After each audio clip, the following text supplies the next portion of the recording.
Hello and welcome back friends. आज एक motivational article पढ़ेंगे। Never give up in life, your time will come. जो give up है ये एक फ्रेजल वर्ब है।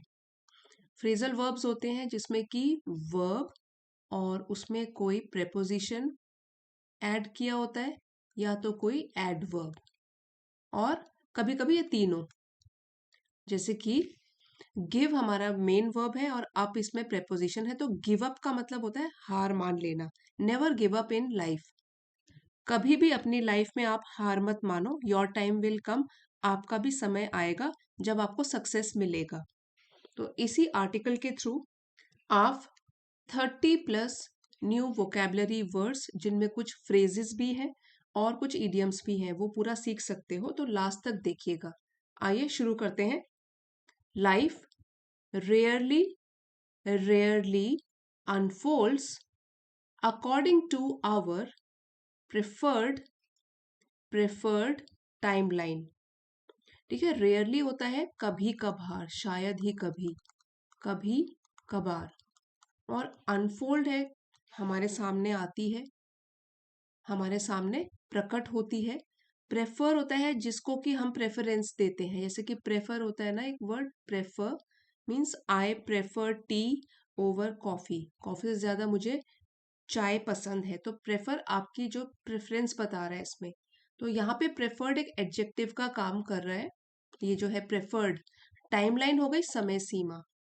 ठीक है, जैसे कि शेड्यूल या टाइम फ्रेम आपने बनाया है, तो आपने एक टाइमलाइन बना दी कि मैं ये करूंगा, फिर मुझे ये मिल जाएगा, फिर मैं ऐसे करूंगा और लाइफ इस तरीके से चलेगी। ये तो हमारा प्लान है, ये हमारी टाइमलाइन है। लेकिन जिंदगी कभी कभार ही अकॉर्डिंग टू हमारे हिसाब से, प्रेफर्ड टाइमलाइन जो हमने बनाई है अपने हिसाब से, जो हमको पसंद है वैसी टाइमलाइन, कभी कभार ही ऐसा होता है कि इसके हिसाब से चलती है। ठीक है, तो रेयरली यहाँ पे नेगेटिव बता रहा है कि शायद ही कभी ऐसा होता है, हमारे हिसाब से अनफोल्ड होती है हमारी लाइफ। और सिंपल वर्ड्स में कहें तो हम कह सकते हैं कि जिंदगी हमारे हिसाब से नहीं चलती। जिस तरीके से हमने टाइमलाइन बनाई है उस हिसाब से रेयरली ही चलती होगी, अधिकतर नहीं चलती।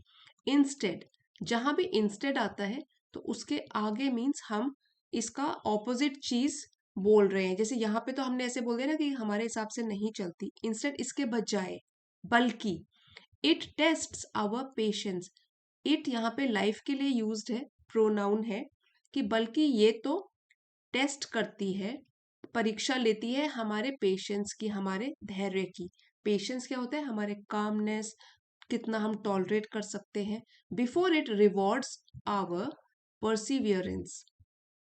परसिवियरेंस, परसिवियरेंस, बजाय इसके वो तो हमारे धैर्य की परीक्षा लेती है सबसे पहले तो, और इससे पहले कि वो हमको रिवॉर्ड दे, इनाम दे हमारी मेहनत का, लगन का।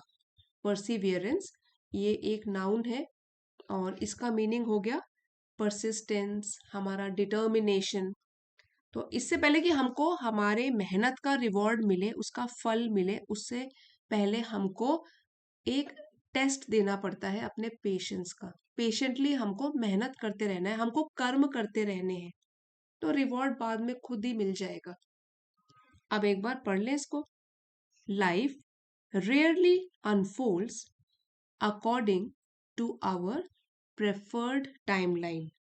Instead, it tests our patience before it rewards our perseverance. जिंदगी शायद ही हमारी प्रेफरेंस के हिसाब से चलती है, बजाय इसके या इसके बदले वो तो हमारे धैर्य का इम्तिहान लेती है, परीक्षा लेती है, हमको हमारी लगन का इनाम देने के पहले। Many people abandon their goals not because they lack talent, but because they underestimate the power of endurance. Endurance, endurance मतलब सहन शक्ति। तो इसको आप बोल सकते हो हमारा स्टेमिना कितना है हम में, मेंटल स्टेमिना, फिजिकल स्टेमिना। ठीक है, तो एंड्योरेंस हो गया स्टेमिना, सहन शक्ति कितनी है, अंडर एस्टिमेट होता है कि कम आंकना, कम वैल्यू देना किसी चीज को, अंडर वैल्यू कर देना। और टैलेंट प्रतिभा, अबैंडन छोड़ देना, त्याग देना। तो अब इसको समझते हैं। Many people abandon their goals, बहुत सारे लोग अपने लक्ष्यों को त्याग देते हैं, छोड़ देते हैं, बीच में ही हथियार डाल देते हैं, गिव अप कर लेते हैं। इसलिए नहीं कि उनमें प्रतिभा की कमी है, उनमें टैलेंट नहीं है, लैक मतलब किसी चीज की कमी होना, तो इसलिए नहीं है कि उनमें कोई टैलेंट की कमी है, लेकिन इसलिए क्योंकि जो भी उनमें सहन शक्ति है, जितना उनमें स्टेमिना है, उनको वो अंडर एस्टिमेट कर लेते हैं, कम आंकते हैं कि उनमें कुछ कमी होगी, तभी तो उनको मिल नहीं रहा है जो भी उनका गोल है। तो ये उसको अंडर एस्टिमेट कर लेते हैं। टू जज something as less important than actually it is, as Helen Keller wisely said, जैसे कि हेलेन केलर ने समझदारी के साथ ये कहा है, character can not be developed in ease and quiet, कि मनुष्य का, किसी भी इंसान का जो चरित्र है, कैरेक्टर है, वो कभी भी आराम में, मतलब कि कोई आराम करता रहे, उसमें डेवलप नहीं हो सकता। Only through experience of trial and suffering, लेकिन इंसान को होकर गुजरना पड़ता है अपने ही एक्सपीरियंसेस से, तजुर्बों से। ट्रायल, ट्रायल इसका मीनिंग है कि एक्ट ऑफ टेस्टिंग समथिंग, किसी चीज की परीक्षा लेना, ठीक है। तो उसको एक्सपीरियंस खुद गेन करना है, और किस चीज का, मेहनत करके। सफरिंग इसका मतलब है कि कष्ट उठाना। सो ये जो पूरी फ्रेज है ट्रायल एंड सफरिंग, इसका मतलब हो गया बहुत सारी डिफिकल्टीज, हार्डशिप्स या दुख देने वाले एक्सपीरियंसेस। सो इसी से होकर गुजर कर इंसान का जो चरित्र है वो स्ट्रांग बनता है। अगर चुपचाप बैठे रहेंगे, कुछ एक्सपीरियंस ही नहीं होंगे लाइफ के, उससे हमारा कैरेक्टर डेवलप नहीं होगा। When setbacks appear repeatedly, setbacks होता है कोई भी हमारी असफलताएं, ऑब्स्टेकल्स भी बोल सकते हैं, बाधाएं। जब हमारे रास्ते में बाधाएं आती रहे, रुकावटें आती रहे, रिपीटेडली, लगातार ऐसे ही चलता रहे, doubt begins to whisper that success belongs to others. Doubt होता है शक, बी साइलेंट है शक। देखिए वैसे तो विस्पर का मतलब होता है धीरे धीरे बोलना ताकि दूसरा सुन ना ले, यहाँ पे एक फिगरेटिव तरीके से वो यूज किया गया है, ठीक है, फिगरेटिव। सो यहाँ पे इसका मतलब है कि धीरे धीरे हमारे मन में डर पैदा हो जाता है या फिर शक पैदा हो जाता है। एक तरीके से वो डाउट जो है वो विस्पर करने लगता है, हमारे कान में बताने लग जाता है, डर पैदा करता है कि जो सक्सेस है वो मेरे लिए नहीं है, दूसरों के लिए है, मुझे सक्सेस नहीं मिलेगा। इस तरीके का डाउट हमारे मन में डाल देता है, क्योंकि लगातार हमको अपनी लाइफ में क्या मिल रहा है, सेटबैक्स, असफलताएं। येट, फिर भी, those who refuse to throw in the towel, ये भी एक इडियम है, to throw in the towel. इसका मतलब होता है टू गिव अप, हार मान लेना, टू गिव अप। जो लोग हार मानने से मना कर लेते हैं, इनकार कर लेते हैं, अंडरस्टैंड द ट्रूथ, वो लोग इस सच्चाई को समझते हैं। और कोलन डॉट्स है यहाँ पे, कौन सी सच्चाई, progress often happens beneath the surface long before it becomes visible, कि जो भी प्रोग्रेस है, आगे बढ़ना है, जो भी ग्रोथ है हमारी, अक्सर ही वो तो हो रही है beneath, नीचे, और सरफेस होता है सतह। सतह जैसे कि ये सरफेस है, इसके नीचे। अब जैसे कि कोई अगर प्लांट है, ट्री है, ठीक है, वो भी कैसे बना, पहले तो एक बीज था ना, जो अपनी जड़ें उसकी पहले पकड़ी उसने, और फिर वो थोड़ा थोड़ा ग्रो करके फिर जमीन से बाहर निकला। तो पहले क्या ये समझना है, progress often happens beneath the surface. तो इसका मतलब आप ऐसे बोल सकते हो कि अंदर ही अंदर जो दिखाई ना दे, वहां पे हमारी ग्रोथ हो रही है, क्योंकि हम every day we are working hard towards our goal. So ये सच्चाई उसको समझ आती है सिर्फ, जो कि मना कर देता है कि मैं गिव अप नहीं करूंगा, चाहे मेरे आगे सिर्फ क्या हो रहा है, सेटबैक्स आ रहे हैं। उसको इस सच्चाई का पता होता है, progress often happens beneath the surface long before it becomes visible, मतलब लॉन्ग बिफोर, बहुत समय पहले, विजिबल होने के, लोगों को दिखाई देने के, या हमको भी अगर दिखाई दे उससे काफी पहले ग्रोथ अंदर ही अंदर चल रही है हमारे। वो अभी सरफेस से बाहर नहीं आई है। It is beneath the surface, means hidden है वो अभी, हिडन, छिपी हुई है, कंसील्ड है।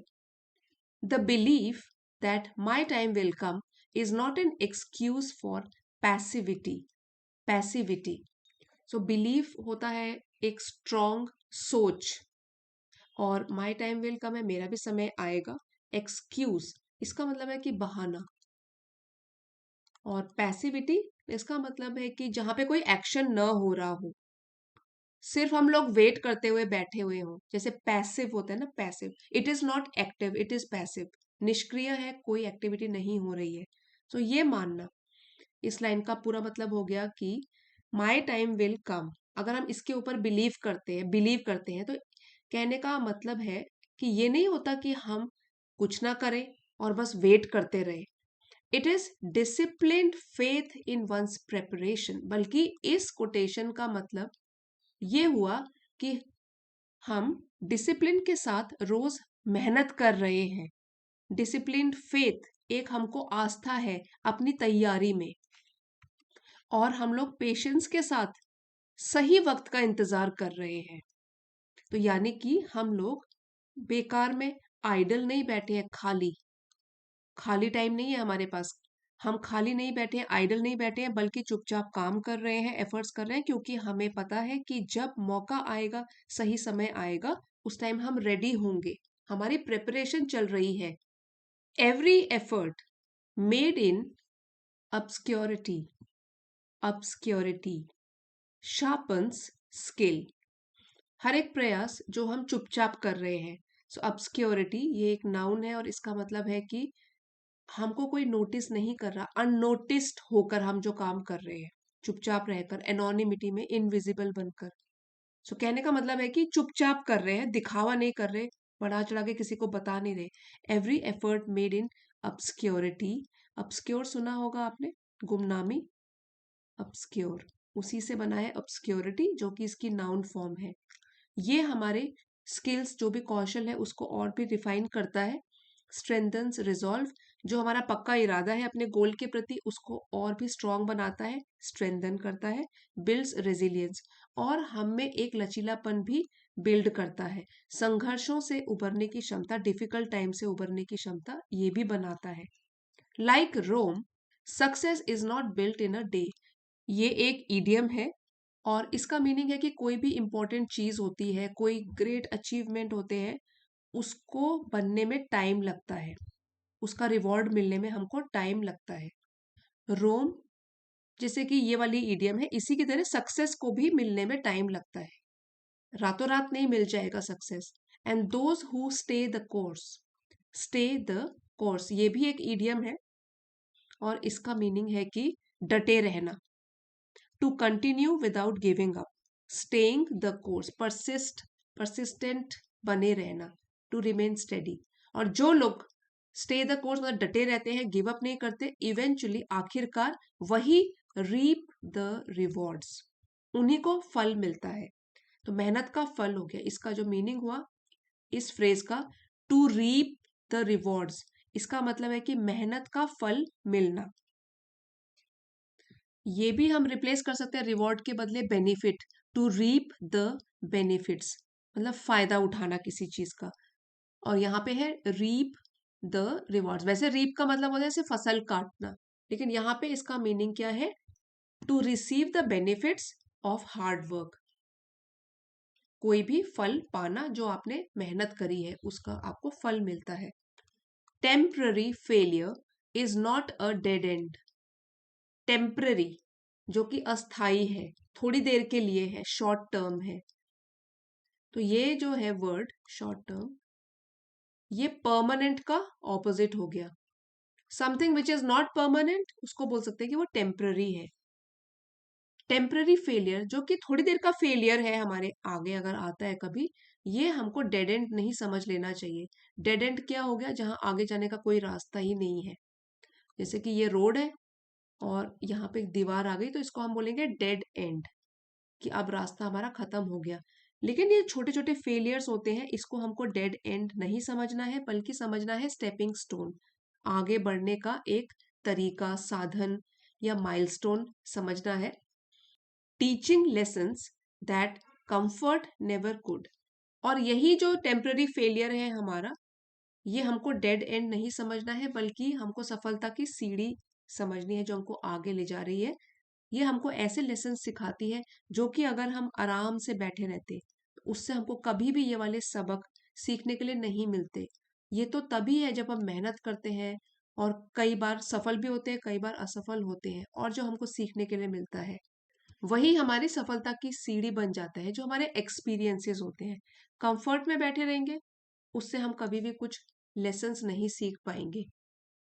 अल्टीमेटली, आखिरकार, those who persist even when the odds seem stacked against them, जो लोग परसिस्ट करते रहते हैं, लगातार प्रयास करते रहते हैं, एफर्ट करते रहते हैं, तब भी इवन व्हेन द ऑड्स, तो यहाँ पे जो ऑड्स है इसका मतलब है कि हमारे जो चांसेस हैं या हमारी सिचुएशन जो है हमारे सामने, और स्टैक का मतलब होता है एक के ऊपर एक चीज ऐसे रखी होना।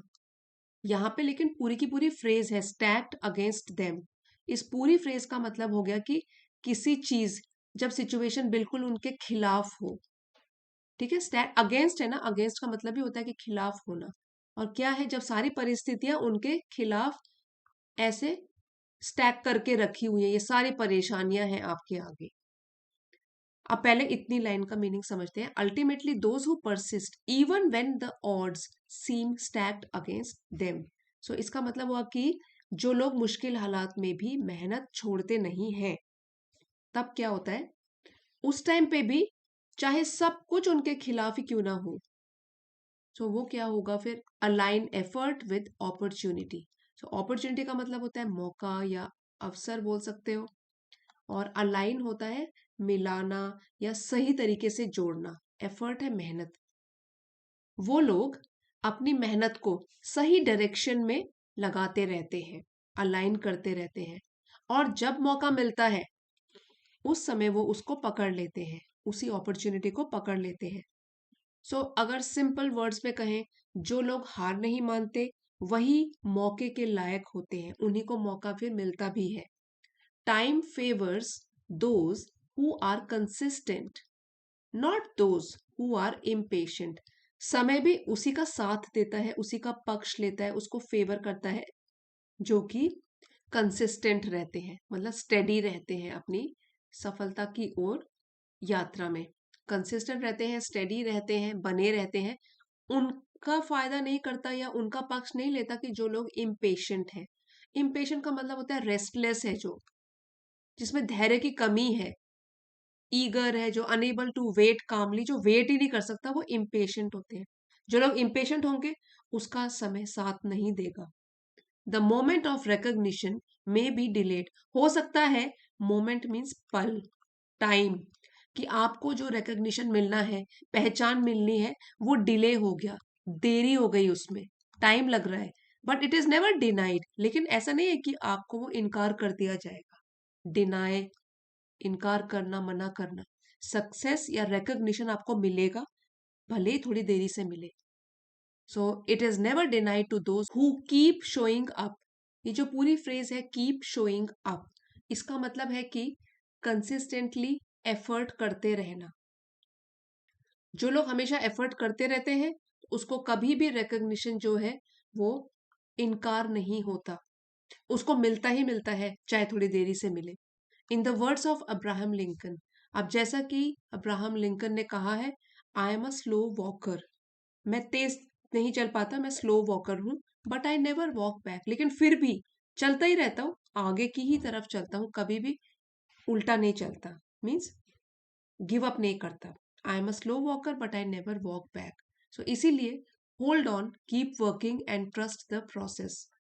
होल्ड ऑन मतलब टिके रहो, बने रहो, वहां पे मेहनत करते रहो। Keep working, trust the process, जो भी सफलता की ये जो यात्रा है लाइफ की, इसके ऊपर विश्वास बनाकर रखो, इस प्रक्रिया के ऊपर। फॉर, क्योंकि if you endure long enough, endure मतलब सहना, और आप ऐसे भी बोल सकते हो to continue, not giving up, ठीक है।